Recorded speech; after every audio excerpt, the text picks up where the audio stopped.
Bonjour à tous, bonjour à toutes, vous êtes sur la chaîne Cap 7e art, c'est Xavier et aujourd'hui je vais vous parler du film Superman de James Gunn que j'ai pu voir en avant-première ce mardi 8 juillet 2025 à 15h50 dans une salle pâtée. Donc j'étais avec un son Dolby Atmos, j'étais dans les meilleures conditions pour découvrir ce qu'allait devenir le premier film du DC Studio, ce qui a ouvert la voie au nouveau DC, c'est-à-dire que tout ce qui avait été fait par Zack Snyder jusque là c'est terminé. On a vu que ça n'avait pas pris, en tout cas on n'en voulait plus. Donc exit Henry Cavill, Ben Affleck et puis Gal Gadot en Wonder Woman, on jette tout ce petit monde où Jesse Eisenberg en Lex Luthor, on les fout dehors et bienvenue à des nouveaux personnages et à David Crossoway en Superman puisque c'est lui le nouvel interprète de ce super-héros. Et puis James Gunn était l'homme derrière les Gardiens de la Galaxie ou encore The Suicide Squad par la suite. Donc pas le premier Suicide Squad, mais The Suicide Squad, attention, avec un requin et une énorme étoile de mer en antagoniste. Et on voit que James Gunn aime les monstres. Ça se confirme encore ici puisqu'il nous apporte Crypto dans ce film Superman. C'est la première fois que Crypto apparaît dans un film Superman. Jusque-là, jamais on n'avait osé le faire. James Gunn, lui, le fait parce que c'est dans son humour et dans sa patte à lui. Et parlons-en, puisqu'on a beaucoup parlé de sa patte à James Gunn et de ce qui faisait le charme des Gardiens de la Galaxie, c'est-à-dire l'univers burlesque de ces personnages. Et on nous a promis que Superman serait solaire et qu'on remettrait en avant ce super-héros tel qu'il aurait toujours dû l'être. Voilà. Résultat, aujourd'hui, après avoir vu le film et je suis sorti de la séance à 18h, résultat, j'ai souffert. J'ai passé un moment très désagréable. Et pour moi, ce film Superman n'est pas un film Superman. Le ton est toujours le même. Alors la promesse d'avoir quelque chose de nouveau, c'est faux. La promesse d'avoir quelque chose peut-être à l'image qui aurait changé, c'est faux aussi, puisqu'on a le chef-op qui s'est occupé des 3 films Gardiens de la Galaxie de James Gunn, et on a ce mec-là a aussi travaillé sur The Flash, qui était réellement affreux au niveau de ses effets spéciaux et de sa lumière, etc. Il proposait rien. Et pour quand même Superman à l'image, on aimerait que ce soit pas juste blanc à l'image. On aimerait qu'il y ait une certaine colorimétrie, une certaine chaleur, quelque chose qui l'englobe, quelque chose qui le mette en avant. Et en fait, avec James Gunn, pas du tout. Donc, si vous avez déjà vu les films Gardiens de la Galaxie, au niveau de son atmosphère, vous retrouverez la même chose ici. Et si vous avez vu les films Gardiens de la Galaxie au niveau de l'action, vous retrouverez la même chose ici. Et je vais aller encore plus loin. Et si vous avez vu les films Gardiens de la Galaxie, vous retrouverez également l'humour burlesque des personnages ici. Donc, on est sur une suite des Gardiens de la Galaxie, on va pas se mentir. Mais est-ce qu'on pouvait s'attendre à autre chose du mec qui, quand il a fait The Suicide Squad, a repris tout ce qu'il avait fait sur les Gardiens de la Galaxie? Et quand on parle de bien avant les Gardiens de la Galaxie, quand on parle de son film Super, qui était déjà un pastiche des super-héros, c'était déjà dans le même univers. Alors, on pouvait espérer de lui qu'il aille vraiment autre part. Parce que, pardon, mais les Gardiens de la Galaxie et Superman, je vois pas en quoi ces deux univers peuvent cohabiter et comment on peut écrire une histoire similaire. Et ici, vraiment, je n'ai pas l'impression d'un grand changement. Lex Luthor, parlons-en parce que c'est un des gros problèmes du film.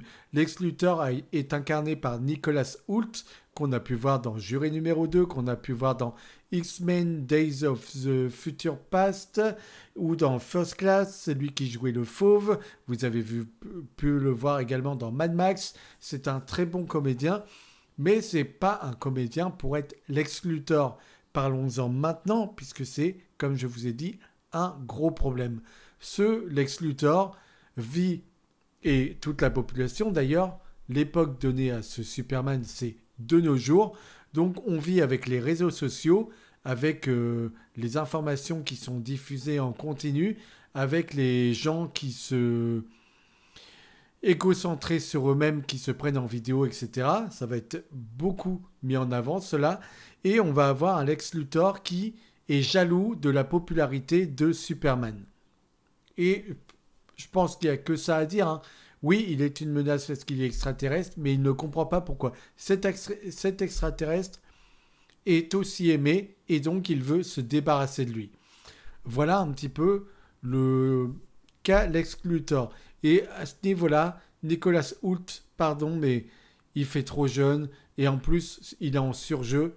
Il est en surjeu parce qu'on lui demande de faire du surjeu. C'est évident que c'est James Gunn qui lui a demandé de jouer ainsi, mais ça marche pas du tout et c'est ridicule au possible. Et j'ai envie de vous dire que me manque terriblement Kevin Spacey pour être un Lex Luthor.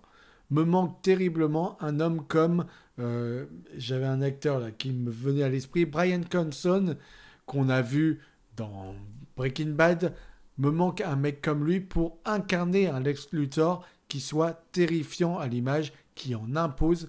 Et je dois dire que même si j'ai pas aimé ce Lex Luthor, il y a un moment particulier où je me suis dit, je suis en train de le retrouver.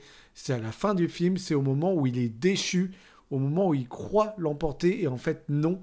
La révélation sur ce qu'il est dévoilée et on voit de la colère et il devient pitoyable. Il a une grimace un peu d'enfant qui ravale ses sanglots.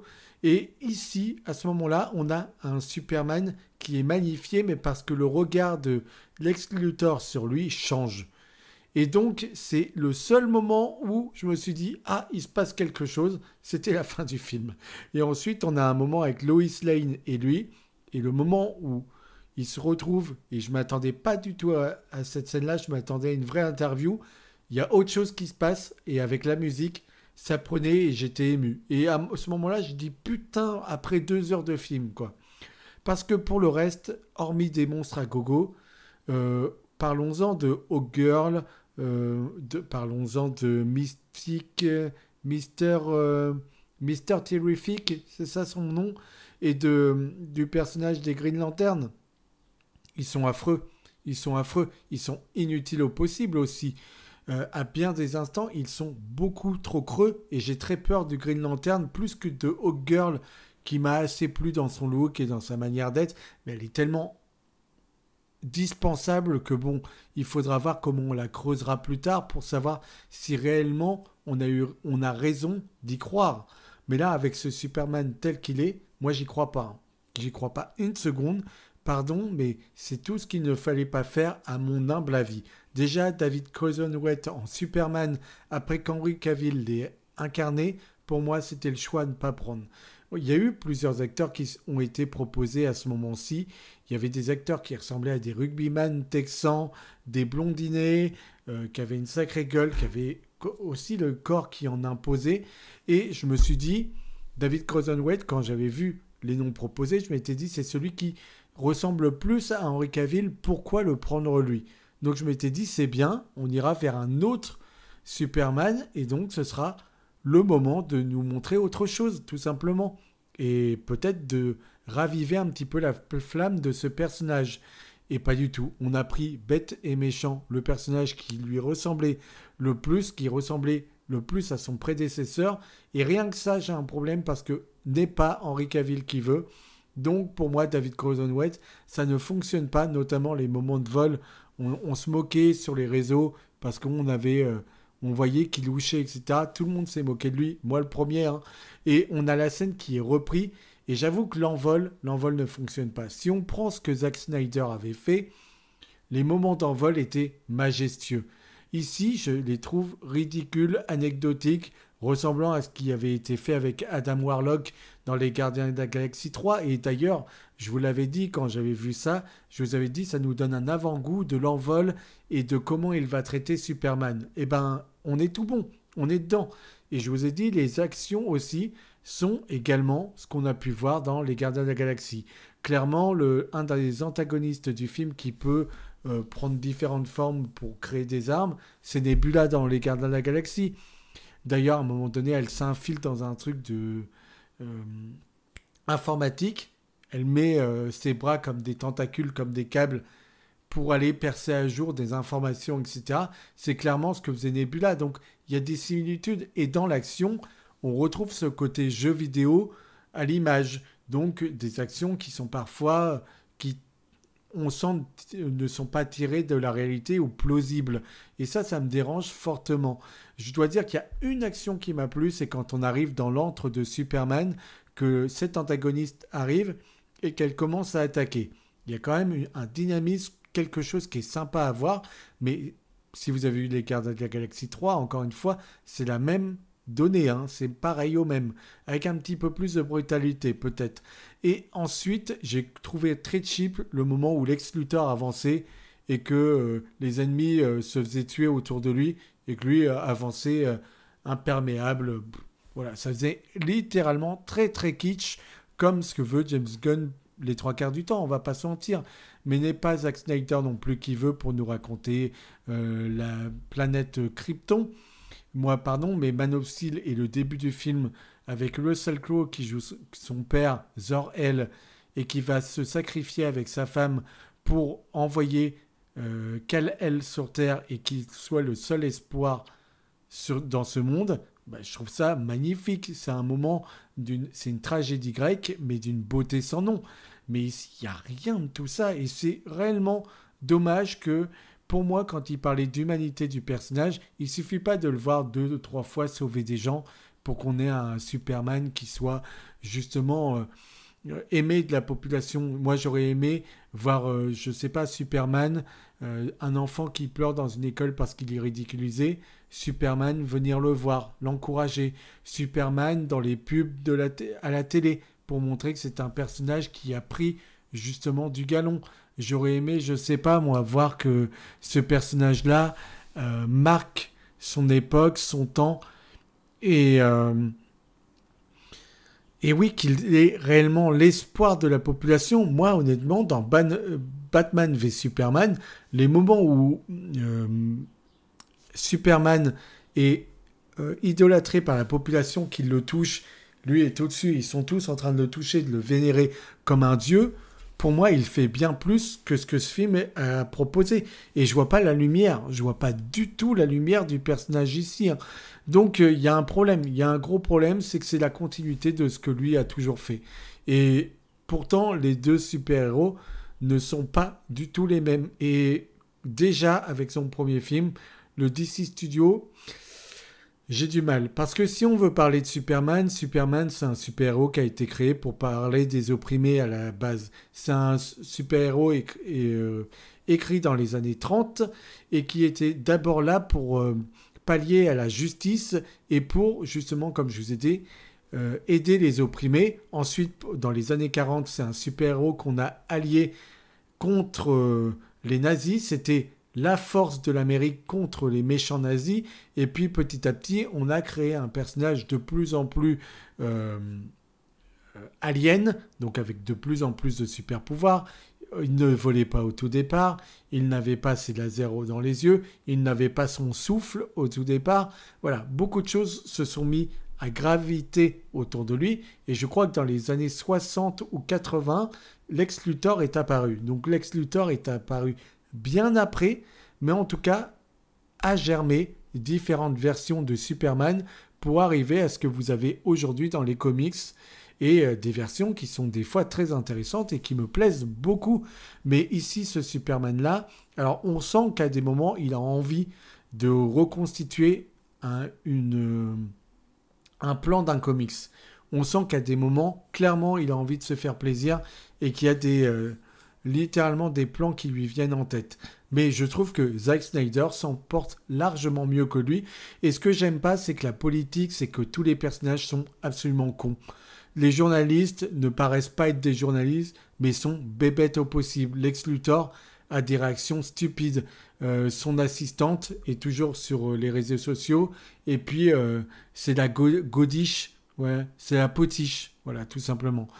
Et moi, ça m'énerve parce que du coup, je ne crois ni en ces politiciens. Donc, leur discours est toujours abscon au possible. Donc, il n'y a pas un enjeu, quelque chose qui me maintient, où je me dis, tiens, Superman, il gravite autour de cet univers-là. Et là, ça va péter comme Man of Steel ou Batman v Superman me le proposait. Non, je vois des discours dont on se fout totalement. Et je me dis, bon, bah, je vais attendre qu'on creuse un peu le personnage et voir si ça va me plaire. Mais sinon, bah, le temps va être long. Et le temps a été long. Voilà. Et c'est tout le temps comme ça. Il n'y a pas un moment où on crédibilise un personnage. Il n'y a pas un moment où, je sais pas, l'armée paraît être à la hauteur, où les journalistes sont en investigation, partent quelque part. Voilà, c'est toujours fait pour être de la blague. Donc, passer d'une scène à une autre. Et moi, ça me dérange fortement. Dans Man of Steel, tout de même, le traitement fait de Superman, je l'avais adoré. Superman enfant qui arrive, qui a des doutes, qui naît autour de son père et de sa mère, et eux qui le surprotègent et qui essaient de, de le rendre rude parce que le monde, eh bien, il va pas lui faire de cadeaux et il faut qu'il se cache, il faut pas qu'il montre qui il est parce que les gens ne sont pas prêts à le voir. Et les moments qu'il a avec son père, etc., son deuxième père, donc du coup, qui est Kevin Costner, mais mon Dieu, ces scènes, c'est autre chose que cette merde. Et se dire, ah là, je vais vous faire une scène, c'est de la blague. Mais arrête de nous faire de la blague, montre-nous Superman qui va aider des gens, je sais pas moi, même l'immigration, le mur, par exemple, on aurait pu voir le mur du Mexique et lui qui tend la main à des immigrés. On aurait pu voir ça sur une scène de bateau, on aurait pu voir ça avec de la population, Superman qui va à l'école pour donner de l'espoir à la jeune communauté. Il n'y a pas besoin de le voir dans l'action pour dire c'est une bonne personne. Il y a tellement d'autres choses à faire pour le rendre bon. Il y a tellement d'autres choses à faire et on n'en fait rien. C'est les Gardiens de la Galaxie 4 qui vous sont proposés ici et absolument pas un film Superman. Superman Returns, excusez-moi, faisait mine de rien du très bon taf pour l'époque. On a eu également ce que je vous ai raconté jusque-là, les Man of Steel et Batman v Superman, que moi je défendrai à corps et âme face à cette purge. Et je suis désolé parce qu'il y a Isabella Merced qui joue Hawkgirl et il y a des personnages qui pourraient être intéressants. Bon, je m'attendais réellement à ce que Mephisto soit horrible et il l'est. Hein. Vraiment, à des moments, il n'y a plus que sa tête et des tentacules sur lui parce qu'il a été décomposé. C'est absolument ridicule, c'est pas crédible. Qu'est-ce que ça fout là? Pourquoi faire ça à Superman? Vraiment, je trouve ça désolant. Je trouve pas ça respectueux, personnellement. Et honnêtement, après avoir vu Jurassic World et avoir vu ce qu'ils sont capables d'en faire, quand on voit les cahiers des charges aujourd'hui, quand on voit ce que nous proposent ces films-là, la froideur, la fadeur de leurs univers, les scénarios bidons qu'on nous propose, il n'y a rien à manger, il n'y a rien à sauver. C'est ça des blockbusters aujourd'hui, mais en 2025, pratiquement tous les films qui sont de franchise, qui font un épisode de plus ou un épisode de plus, ce ne sont que des mauvais films. Il n'y a pas un truc où je me suis dit, ouais, ils ont pris des risques, ils sont allés loin et ils ont proposé quelque chose. Tout ce que j'ai vu jusque-là, c'est décevant au possible. Mais franchement, je suis désolé de voir à quel point Hollywood et les grosses productions s'engouffrent dans des produits sans âme et qu'on doit se farcir ça. On doit, en spectateur, accepter ça avec des millions et des millions proposés. Mais avec 10 fois moins, vous mettez que 100 millions au lieu des 200 millions qu'a dû coûter le film. Je vous assure que je vous donne quelque chose d'une meilleure qualité. Et en plus, je vais vous parler de quelque chose, les décors. J'en ai marre d'être dans des univers au multivers, à la multivers, avec des décors qui sont boueux, avec des ennemis, pareil, qui sont parfois des grosses masses boueuses qui sont en train de détruire le monde. C'était le cas dans Gardiens de la Galaxie 1. Hein. On avait cette énorme masse qui approchait de la Terre et qui, peu à peu... prenait les habitations, les gens et le reste en otage, donc qui tuait tout sur son passage. Et là, on a une faille qui se fait au niveau de la Terre, donc il y a tout qui commence à être en perdition. Il faut arrêter avec ces trucs-là, comme à un moment donné, il faut arrêter avec cette bouillie numérique, c'est-à-dire qu'à un moment donné, on est dans une faille spatio-temporelle, je sais pas quoi, et il tombe dans un liquide de plusieurs couleurs, et c'est moche, mais c'est affreux au possible. Mais arrêtez, Man of Steel, au moins, il osait nous mettre sur la terre ferme, dans les champs. Alors, je n'aime pas son action, je trouvais qu'elle était beaucoup trop longue, il aurait fallu épurer, mais au moins, il se passait quelque chose, bordel de merde. Et il osait ancrer Superman à la Terre. La Terre était son univers. Et quand on était sur Krypton, pardon, c'était un sans faute. Pour moi, c'était magnifique. Et là, on ne nous propose rien. Rien. Si, peut-être un truc. Par moment, la musique qui se révèle être à la hauteur. Mais c'est tout ce que je vous dirai sur ce film. Pour le reste, ce Superman-là, je n'y crois pas. Wonder Woman par James Gunn, bon bah allons-y, hein, détruisons le reste. On a trouvé une actrice qui pourrait coller, qui est une actrice incroyable de la série Andor. Je vous mets tout de suite une image. Oui, effectivement, cette actrice-là, pour ce rôle-là, j'adorerais. Mais honnêtement, pour un univers qui part dans ce sens-là, si c'est pour ridiculiser Wonder Woman, moi je vous dis non tout de suite. Donc clairement, ce film-là, c'est au même niveau que Jurassic World. Ce sont des grosses franchises qui mettent du pognon, qui font des projets qui n'ont, pour moi, aucune vie, aucune saveur. Et que James Gunn ne me dise pas que là, il a réfléchi réellement à un scénario et à comment mettre en lumière ce personnage, parce que je vois un Gardien de la Galaxie numéro 4 clairement incarné ici.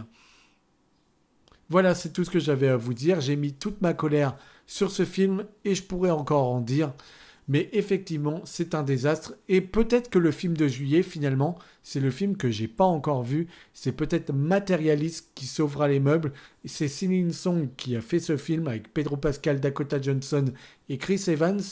Et ce film-là, cette comédie romantique, eh bien, j'ai eu un peu peur. Et finalement, j'ai voulu y aller. Et jusque-là, j'ai pas eu les bonnes séances pour pouvoir le découvrir. J'y vais cette semaine. Et c'est peut-être le film qui m'enchante le plus au vu de sa réalisatrice, au vu de comment peut-être la publicité mensongère sur le film pourra me proposer finalement un film cohérent qui aura du sens et du cœur. Et je pense que Matérialiste peut peut-être me sauver la mise ce mois de juillet. Pour le reste, écoutez, on a les 4 Fantastiques qui vont arriver et j'espère que les 4 Fantastiques se défendra bien plus que ce film-ci, mais je pense que Marvel, avec son multivers et tout ce qu'il a proposé qui a échoué, ici va remettre des bases solides et que ce film peut être cohérent, du moins intéressant. Et quand je vois la direction artistique, les années 70, rétro, etc., déjà il y a un cachet visuel qui me plaît.